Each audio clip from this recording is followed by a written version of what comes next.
Selamat pagi Pak, perkenalkan nama saya Dr. Barta, dokter yang bertugas pada pagi hari ini. Boleh saya tahu nama Bapak siapa? Nama saya Yuda. Bapak Yuda nih Pak, Bapak Yuda umurnya berapa nggih? 65 tahun Pak. 65 tahun. Baiklah Bapak, pekerjaannya apa Pak? Buruh bangunan Pak. Berbangunan. Apakah Bapak sudah menikah? Sudah Pak. Baiklah, boleh saya tahu keluhan Bapak datang ke sini hari ini apa Pak? Nyeri dada Pak.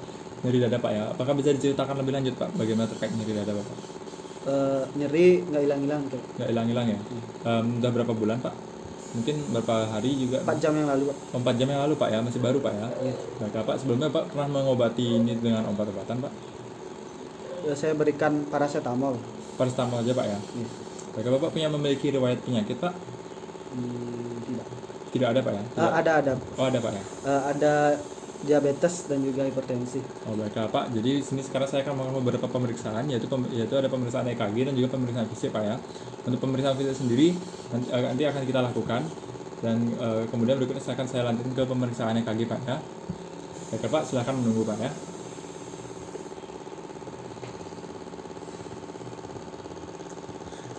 Baiklah, jadi di sini saya akan melakukan interpretasi pemeriksaan EKG dari hasil EKG yang sudah didapatkan dari pasien tadi.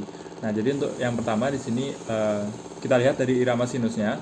Itu irama sinus kita dapat lihat di sini pada lead kedua itu terdapat gelombang P, di mana dapat dikatakan bahwa hasil EKG ini berasal dari sinus. Kemudian untuk yang berikutnya itu ada frekuensi. Untuk frekuensi di sini saya lihat itu iramanya reguler, jadi saya menggunakan metode 300, di mana di sini saya hitung dari pada lead 2 itu dari R1 ke R yang lainnya itu berjarak sekitar 4 kotak besar. Dengan kata lain ini berarti 300 dibagi 4, yaitu hasilnya 75. Jadi frekuensi dari jantung Bapak ini itu adalah 75. Kemudian untuk berikutnya itu adalah aksis. Untuk aksis itu dilihat dari lead 1 dan juga lead VF. Nah, di sini lead satunya itu positif terlihat, dan kemudian di lead AVF itu juga positif, menandakan bahwa di sini tidak ada kelainan atau bisa dibilang dengan aksesnya itu normal. Untuk yang berikutnya adalah transisi. Untuk transisi itu sendiri dilihat dari V3. Nah, lead V3 di sini normalnya adalah bifasik, namun di sini pada lead V3 itu tidak terlihat bifasik, menandakan bahwa di sini terdapat kelainan pada transisi dari EKG ini. Kemudian yang berikutnya masuk ke gelombang P. Gelombang P di sini kita hitung durasi dan juga amplitudenya. Untuk amplitudenya di sini setelah saya hitung itu setinggi 2 kotak kecil, di mana satu kotak kecil itu adalah 0,1 mV. Dengan kata lain di sini amplitudenya itu 0,2 mV. Kemudian untuk durasinya sendiri itu di sini terdapat sekitar 4 kotak kecil.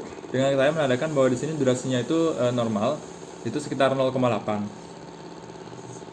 Kemudian yang berikutnya itu saya lanjutkan ke dalam interval PR, di mana interval PR sini saya ambil dari awal gelombang P ke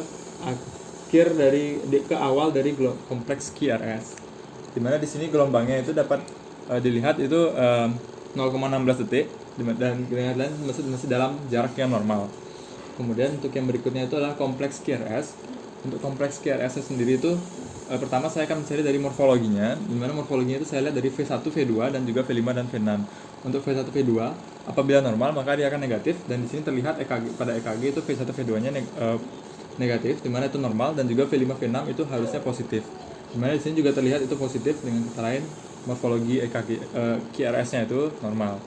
Kemudian untuk luas dari kompleks QRS itu sendiri itu dapat kita lihat dari sini, dari awal gelombang P menuju ke gelombang dari awal gelombang, maksud saya adalah awal gelombang Q hingga akhir dari gelombang S. Itu adalah salah satu kompleks QRS penuh, dan di sini saya dapatkan itu normal dari hasil penghitungan saya, sehingga tidak ada kelainan pada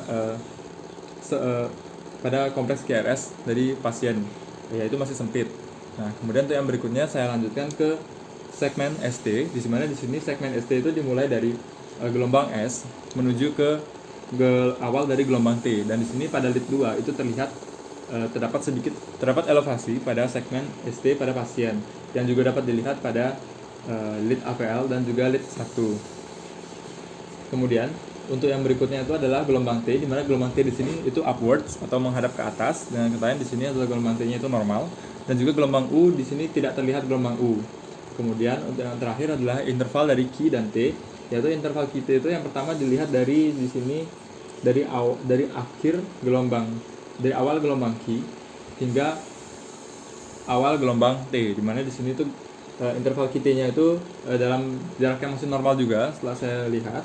Dan jadi di sini tidak ada kelainan pada gelombang interval QT. Kemudian untuk yang terakhir adalah saya akan menginterpretasikan hasil dari EKG Bapak ini.